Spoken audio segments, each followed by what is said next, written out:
Hey, it's me, Reuven. Oh, that's gonna take some getting used to. You might notice some changes, like over there, we got some HUD stuff, and up there we have some minimap stuff, and that's because the mod pack has finally been released for MiracleSMP. It's been a long time coming, and so is the release of MiracleSMP, and I'm glad that it's finally here. It was postponed because the owner had their birthday. Oop. And a lot of important people can be present on launch, but that's fine. I'm patient. We all are. And another thing you might notice about me is 3D models. That's right. We got interesting skins. An issue that I realized very quickly is, well, the majority of my body looks really cool. All the viscera and the ribs. What doesn't look cool is the cowl that I'm wearing because it looks like I've muzzled myself a little bit, and if I were to look up, it's like it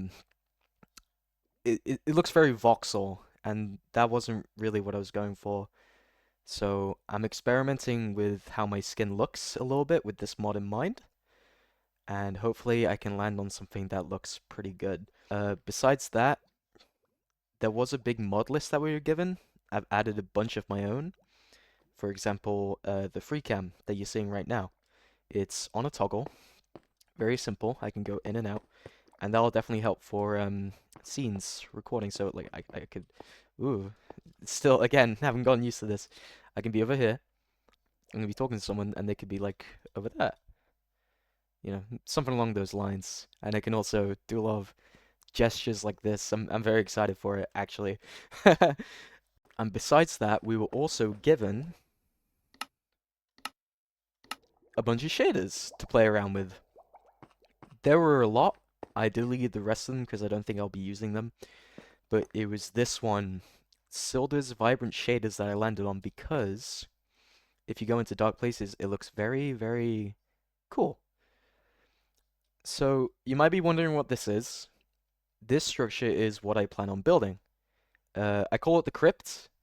It's going to be our main base of operations, and as you can see, it's unfinished. It's been built over the course of a week here and there, between other things, after work.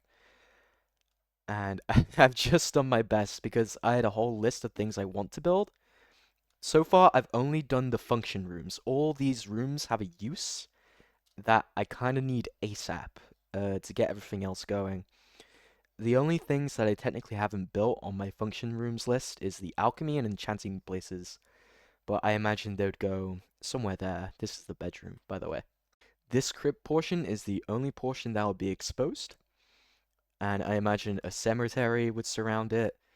But everything else, oh, and it would be up against a mountain, preferably. And everything else is supposed to be underground, unseen. The way I've built it looks very classic, like it's straight out of, I want to say, 2013. And that's to say, it doesn't look very good because, as you can see, everything is made out of stone. There's no texturing, and that is something I would like to improve upon. I'm pretty sure there are other commands that I can mess around with, such as in Litematica. I could just do it in survival as I go, because that would be a more natural way of doing things. I also don't know if they're going to use custom biome generation, but we'll just have to wait and see. Anyway, Crypto. So as we come down here, like I said, the lighting mod, oh, it's doing wonders. We come down here into the first main room. And just two beds here. I'm probably gonna turn them into sort of crypts. I say crypts. I mean resting places, burials. That Draugr thing I mentioned in the last video, that's what I'm talking about. I still can't describe it. Some paintings for casual decor. The essentials, of course. Drop chests.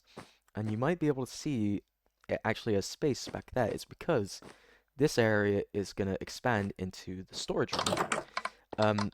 The version we will be running is 1.21.9, so that does include copper golems. So these will become copper chests, and the copper golems will be sorting everything into this storage space here. We got little things to indicate what items go where, little shelves. This chest leads to the blacksmith area, just for ease of access, because imagine these chests are full from these furnaces. I can't take inventory after inventory back and forth to put them in drop chests. I'd rather put them here because I have to cross over this water feature. This is a water elevator that at one point I really did over-engineer with like soul sand and pistons. Really unnecessary if I can just have two sides with different blocks that create bubble columns. And this space over here, I'm not sure what I'm going to use it for. I just kind of wanted to have it preset. Lava generator here for some easy fuel.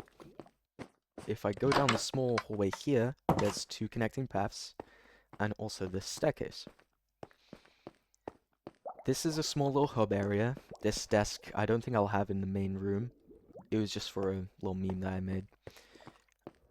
Over here, we have the farmland. This, I imagine, would be for cows, chickens. I'll probably segregate them here, and sheep will take up this big area because, of course, they need to eat lots of grass in order to grow wool. So this was going to be something, but it actually conflicted with the stair feature that I really wanted to include. So I just added rubble instead. Very inconspicuous rubble. And I want to use candles a lot in the build because it really suits what I'm going for. And it's also the minimum amount of lighting I believe you can have from a light source block. So I can control the depth of lighting to my heart's content. As long as mobs don't spawn and as dark as it can be, that's what I'm going to go for. Down this set of stairs we have a underground metro station. And I think I did a pretty good job with this place. I'm very proud of it, actually. It looks really cool, in my opinion. And it'll go in either direction, preferably north and south. East and west, I don't mind, as long as it goes somewhere. Because it'll intersect and it'll go off this way and that. But the design I want is a 3x3 tunnel extending outward underneath the earth. And that will generate a lot of blocks for me, but early on I can imagine that'll be pretty tedious if I'm actually using these rails to go somewhere. So it'll probably just be a 1x2 until I have the resources to make mining easy. A little altar here with a painting that I actually really like. These are one of the new ones. No idea what it's supposed to represent, but I dig it. Here we have that water elevator from before. Something you might have noticed is the pressure plates with all of the doors. That is mainly because regular zombies can't use doors, they break through them, so these pressure plates are to help any of the undead to get around the space. Now this room, this is the farm containing all crops, but I think I went a little bit too far with the wooden supports. There is some method to the madness with how I designed it, but because this is one of the largest underground areas, and it needs supports to be held up, so my mentality was, oh, just put them everywhere. I'm not sure if I like how it looks anymore. I might be more minimalistic when I actually get round to building these. But for now, this is how it looks. And with these walls, I wanted to have them extend inwards a little bit to serve as resting places. But I was asking myself the question, how many undead need to rest in the farm specifically? Am I going to have a league of farmers constantly tending to these gardens? I'm not sure. But this acts as another hub room, which has two other entrances that I haven't filled yet. And something you might notice is this is a classic well design, which normally has torches on them, but I put redstone torches here instead. Not for lighting, because as you might notice above, there is a massive sun with wool fixtures in them. Not sure if I'll stick to wool, might change that to glazed terracotta to make it look nicer, or concrete or regular terracotta. Might not have this at all, but the idea is this is an artificial sun, because zombies and Lael, obviously, can't step out under the sun unless they wear a helmet, so this is a sort of nice therapy room, you could say. Melons and pumpkins too, of course. Over here, this is the doorway leading up to the storage. Yeah, pressure plates are here. So it all interconnects easy to get around if you need to get to a specific place. It's not like you need to travel through one set of corridors. Down here, I imagine I would just have a mine shaft. I'm not sure what else to use this pitfall for, but through here, we have, which I spent an unreasonable time testing, a small tree farm in which I can grow oak and birch trees to hopefully spawn beehives. Now, I imagine I can't pick them up until I have some kind of silk touch, but until then, they'll probably be attached to the trees. As we can see, we got flowers surrounding them. These are actually only temporary until I get the amount of beehives that I want. The rule is that as long as a flower is within 2 blocks of the sapling, a beehive can spawn on the tree. I didn't know that until I started testing, but that's what they're there for. And over here, if I ever decide to remove these, are 2-block tall flowers, one of every type that I know. And the idea is the bees, wherever they might be, will come over here, harvest from here, and come back here. So as you are coming through, because it's raised a little bit, you'll be showered with pollen. I thought that was just a cute detail. Again, another entrance that I haven't decided what to do with yet. But something I completely forgot about is this area. It has water in it, obviously, infinite water source, but also, if you go down, it leads you to an underground sugarcane farm. I've tried to be as efficient as I could be with the space that I have down here is 24 by 24, so that's a big area to mine out. But this is all for a large library. I'll need an unreal amount of sugarcane for it, plus leather, so I'm thinking about expanding the cow farm too. Besides the other animals, they will be a priority. But that's what we have going on down here. Now, you might be wondering, how on earth are you supposed to get to the bedroom? There's no doorways connecting to them. Well, what kind of self-respecting dungeon master would I be if I didn't have some kind of hidden contraption? Damn it! If I didn't have some kind of hidden contraption that opened up a secret doorway. You come through here, click that, and this is supposed to be, or at least going to be, wipe your feet, the sitting area, or bedroom area. This is where I left off yesterday, trying to figure out where I'm going to put everything, and I kind of just ran out of time, and now that the server is moving along a little bit, with the release date being tomorrow, for real this time, I feel like I don't have any more time to develop these preset structures. But to end things off, this is an upgrade version of the carpet, by the way, that you saw in the first room. To end things off, you have this little drop-down area. And of course,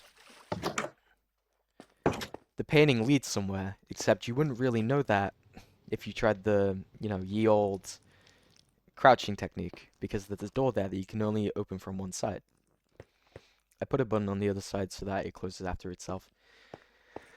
But that is the complete tour of what I built so far. Now, I have a client-side mod called Lightmatica that's going to let me copy this entire thing and set it out as a blueprint that I can build in the world. Of course, everything will still be in survival, but like I said, not terribly proud with what I've built.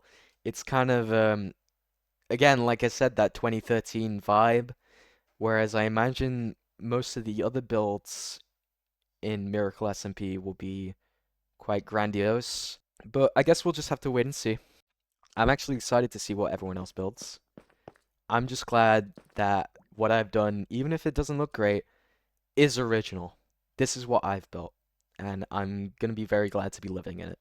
That's mostly all I wanted to say. I'm going to work on the skin a little bit, and I might work on a little cutscene to go in the upcoming video, the first episode of MiracleSMP from my perspective, but that really depends on how sleepy I am. Until then, I will see you all later.